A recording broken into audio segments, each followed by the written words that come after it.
Hello guys, welcome back. My name is Grav and today I'm going to be making my final 2022 NHL mock draft and top 15 order predictions. Now of how wide open and crazy this draft could end up being, there's a lot of possibilities on draft day, but with this top 15, where do I see each prospect landing and which prospect will each team select? Watch till the end for every single pick and the full mock draft, and make sure you hit that subscribe button if you are new to the Sportsnet YouTube channel for the best sports coverage around. And without further ado, let's get into the 2020 mock draft. Now let's start off with the first overall pick in the Montreal Canadiens, and when the Habs won the draft lottery just a month ago, there wasn't a lot of debate over who would go first overall, but now fast forwarding to draft day, there's so much more speculation and so many more rumors surrounding who the Habs could end up taking. But in my opinion, with the first overall selection, the Montreal Canadiens will still end up selecting Canadian centerman Shane Wright.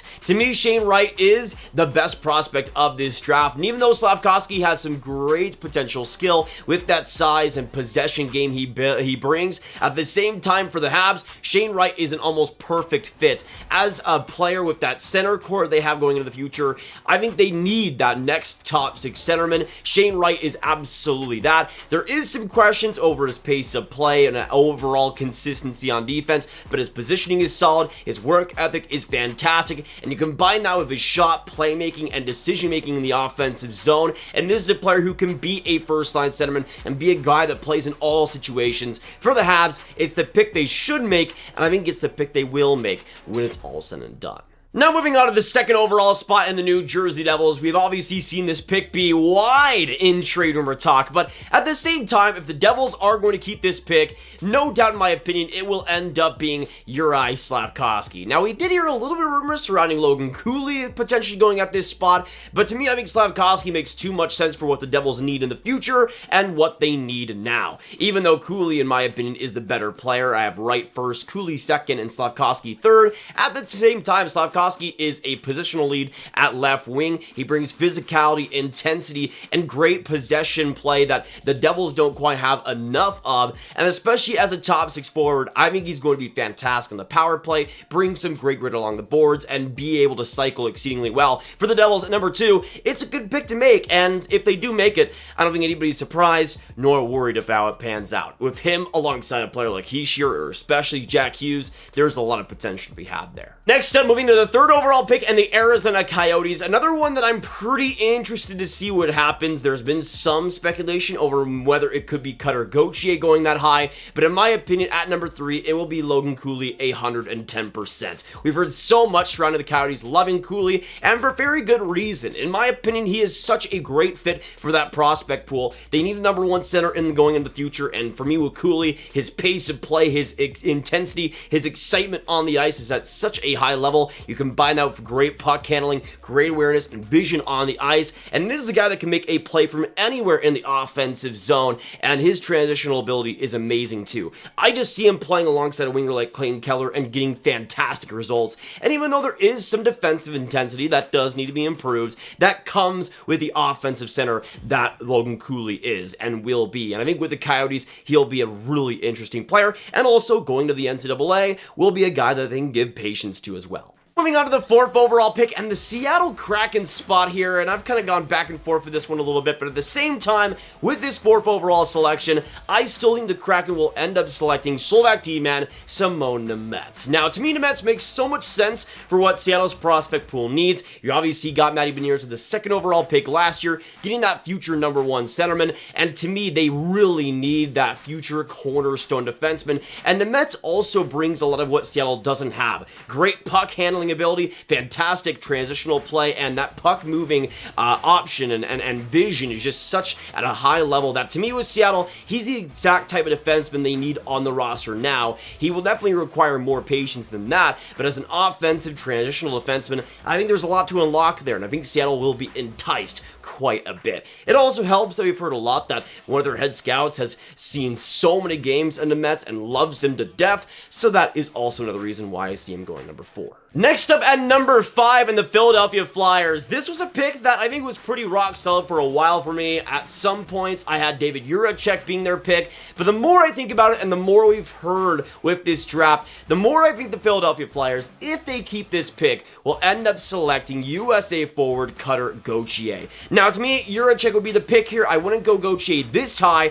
but I think for the Flyers, Gauthier is exactly the type of forward that they love to have. Brings fantastic intensity. His physical play along the boards is at such an elite level, and this is a guy that can make some pretty solid passes, be very efficient, and I think transitionally is a really underrated forward, helping up the ice and creating offensive rushes decently. I don't think the offensive ceiling is amazing there, but this is a guy that I think will be a consistent 40 to 50 point guy for a very long time, and I think he fits what Philadelphia's structure is and what they want in the future as well. Even though Jiricek would be the better fit, I think they're going to go for Gauthier and want to develop this middle six dynamic power forward. Next up at number 6, and the Columbus Blue Jackets. This is another interesting spot, but considering that David Jiricek is available, even if I wanted to go bold here, I still think Jiricek is the pick for Columbus. One of the main reasons is that defense in the prospect pool is pretty lacking, and they do need right D as well. Organizationally, they're pretty thin on that side, and Jiricek is a pretty big bolster to that. Now, with that booming shot and great overall creativity, this is a player that is a really interesting project. Also tries to be much more physical and much more defensive than he has the presence of right now, but at the same time, he puts in the work. He's a solid contributor on both sides of the ice, and he's a guy that you can work with, have some patience with, and if you do give him that time to develop, he could be a very consistent and very solid top 4 D-man for a very long time. And at number 6, that's not a bad pick to make. Next up, though, moving to the 7th overall selection on the Ottawa Senators. This is another pick, and another draft pick that we've seen float around in trade rumors from Pierre Dorian's mouth himself. He said that there was a 50-50 chance that this pick is dealt. If they do keep it, though, I'm actually going to go a little bit bold here, and I'm going to say the Ottawa Senators select centerman Matthew Savoie from the Winnipeg Ice. Now, this kind of goes against all that they've done over the past few years. They usually draft big bodies that more prioritize physical play, but to me, I think with Savoie, even though his frame is pretty limited at 5'9", this is a guy that does chip in a lot more than you think defensively, and you combine that with his silky soft hands, a player that can just do so much in tight quarters, and a player that brings great speed and intensity in the offensive lanes. To me, this is a player that can be a really solid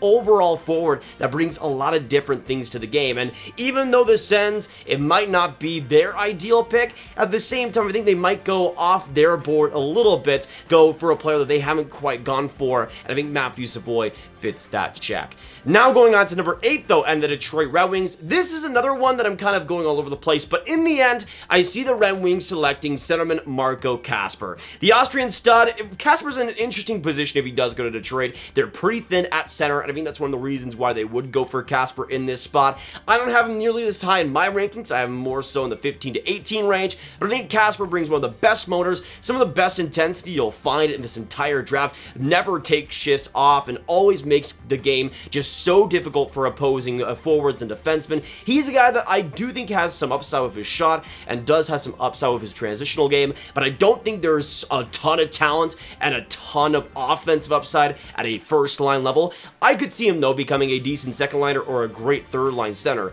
at the NHL level if the Red Wings are able to develop him right. And let's be honest, do you bet against Steve Yzerman developing his prospects? No! So, of course, Kasper is going to be solid. Next up, though, going to the Buffalo Sabres at number 9. This is one of the more confusing and questionable selections here, I think, in this top 15. One of the ones that we haven't quite nailed down really too much in terms of the trade rumors out there. But at number 9, I do have a feeling that instead of selecting him 16th overall, they're going to go ahead and select Danila Yurov with the 9th overall pick. We know that the Buffalo Sabres love Yurov, and it's almost a confirmed bet that if he's available at 16, they will take him. But in my opinion, as the draft gets further in, we might see Danila Yurov get some more traction. I think the Sabres might not want to risk him going around the Columbus, the Islanders pick there, and will select him 9th overall. To me, he fits quite well into that system. Hasn't had much of a sample size this last year, but when he did play, he was pretty imposing, had a solid and consistent game, but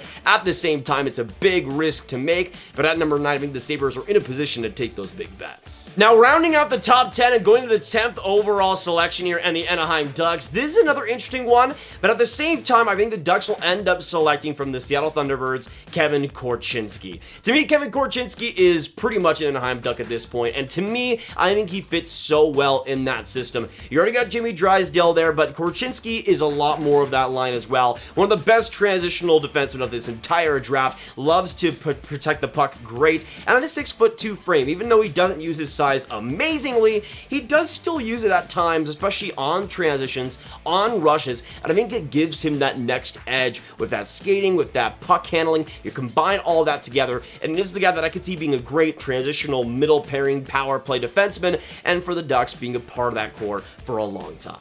But next up, going to the 11th overall pick, another Cali team in the San Jose Sharks. This is another one that kind of gone back and forth on. I could see them taking a defenseman here, possibly Pavel Mintyukov. I think could go around this range. But at the same time, at number 11, I think San Jose will end up taking Jonathan Lekkerimäki. To me, it's kind of 50-50 whether it'll take a forward or D-man, and there's still quite a few solid ones left. But I think for the Sharks, they're going to really like Lekkerimäki's goal scoring, his positioning, and his overall talent with that shot and creation. And there's a lot to love in that category, even though he will have to bulk up quite a bit. We've seen in the past with picks like William Eklund, they're not afraid to go for maybe smaller, talented Swedes, and to me, Lekkerimäki is along those same lines perfectly, and especially on that right wing with some of the center prospects they got too, maybe alongside Borderlow, I think Lekkerimäki could be great in a power play and solid in a second line role someday. Now, speaking of great goal scorers, moving on to the 12th overall pick in the Columbus Blue Jackets, they will be absolutely running up to the stage to select Finnish sniper Joakim Kemell. Now, to me, Kemell is an interesting spot for him at 12 with Columbus.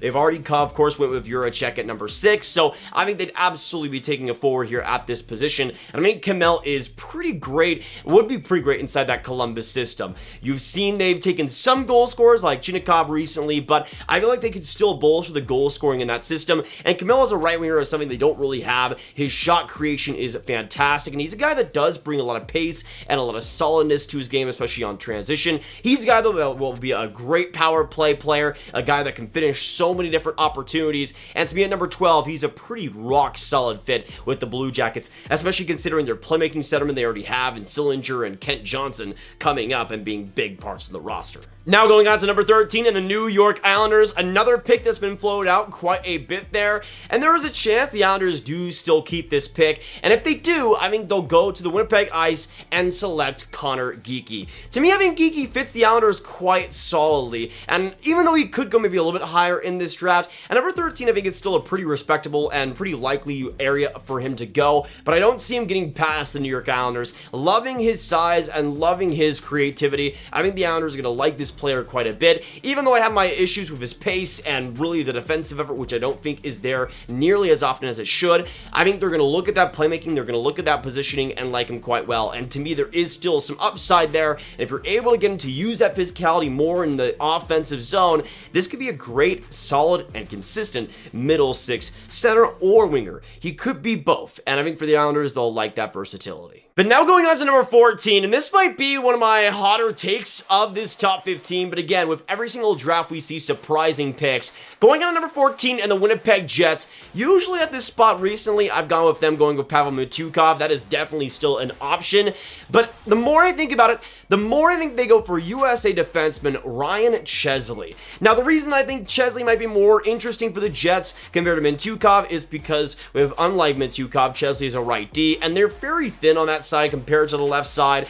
and I feel like Chesley might just fit their organization and what they want more in the future better. He's a supreme, solid, and just solid, consistent defenseman in his own zone, good in the corners, good at getting it out of his zone. Even though there is some problems, I think, on the rush, there can be some problems in terms of his high-end talent there. I think he showed a lot more in the second half, and this is a guy that could be a fourth, solid, third, maybe even defensive defenseman that can skate decently, get the job done, but not really blow you away. But I think for the Jets at number 14, they'll be okay with that. And for the last pick inside our top 15, let's go on to the Vancouver Canucks and their first pick in the first round. And to me, when I look at this, I just think it screams Swedish centerman Noah Östlund. Now, I could see Liam Öhgren as well being the pick here. I think they're going to go for one of those two Swedes, but I feel like Östlund fits the Canucks so beautifully. They need some talent and they need some amazing potential in that prospect pool, and to me, I think Öhgren will be a lot safer, but I think Östlund has a much better chance of being a bona fide top 6 player. To me, with Östlund, even though there is some physicality issues and there is some problems in terms of his decision making in the neutral zone, at the same time, this is a player that brings so much talent to the table with his sharp, quick, and great speed, especially in the offensive zone. This is a guy that I think has a lot of potential. His shot can be booming. His passing game can be so underrated, and especially with his motor, I think there's a lot to unlock there. And defensively, he does pitch in quite solidly in his own zone too. I think the Canucks are going to love him. I think Canucks fans are going to love him, and considering their track record with Swedes, I could see a point if Östlund booms where you have a top 2 center core of Elias Pettersson and Noah Östlund. And for me personally, at number 15, that's a bet worth making. But that'll be it for today's mock draft. Thank you guys so much for tuning in. If you did enjoy, hit that like button, subscribe, and hit that notification bell. Comment down below. What are your thoughts on my mock draft? What would you agree and disagree with? And of course, let us know your top 15 down below. Get your predictions. Let us know all your thoughts. Share this video with your friends. Get it to all the hockey fans you guys know online. And I will see you in the next one. Have a great day, and goodbye.